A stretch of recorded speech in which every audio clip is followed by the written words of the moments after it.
In a heartfelt speech on Wednesday, November 29, 2023, U.S. Senator Gillibrand addressed the Senate floor, shedding light on the harrowing stories of hostages released by Hamas and those still held captive in Gaza. I'm here once again to highlight the stories of the people who have been and continue to be held hostage by Hamas. I'm so happy to hear that several of our hostages whose families I've worked with have been finally returned. They include the 4-year-old Abigail Moore Edan, whose parents were both murdered in front of her eyes, and who now faces the horrible process of healing from the many traumas she underwent. Danielle Aloni and her 5-year-old daughter, Amelia. They had been visiting Danielle's sister, Sharon, her brother-in-law, David, and their 3-year-old twins, Emma and Julie, on the day of the attack, when all of them were taken captive. Sharon, Emma, and Julie have also just been released, but David still remains in captivity. I'm so grateful that members of another family I've worked with have also been released. They include 67-year-old mother, Shashan, sister Adi, Adi's 2 young children, Neve and Yahel, Aunt Sharon, and Sharon's 12-year-old daughter, Noam.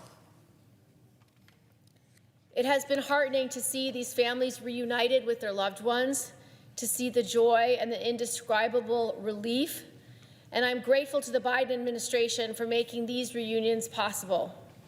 But of course, many, many more people still remain in captivity, including Emma and Julie's father, David, and Neve and Yael's father, Tal. These families have already endured the worst traumas imaginable, and yet now they have still been ripped apart with no idea when they will see their fathers and brothers and sons again. Tal is a 38-year-old who reads a lot and loves to explore new topics, as well as exercise and play sports. He and his family like to travel in the desert areas in southern Israel and spend time near the Sea of Galilee. David is a talented 33-year-old actor who lived with his family in Near Oz. He and his family woke up on the morning of October 7th to the sound of bombs and sought refuge in their home's bomb shelter.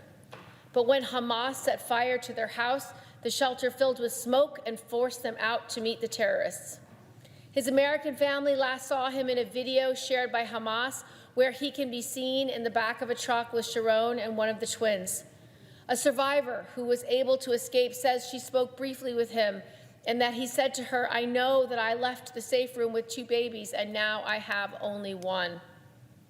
I can only imagine what it must be like for him now to have both of his babies ripped away." These 2 families, these fathers, don't deserve to be separated from their families. They don't deserve to be kept in horrific conditions, potentially with little food. As joyful as it has been to see some of the hostages reunited with their families, we must not stop pushing for the release of all the remaining hostages.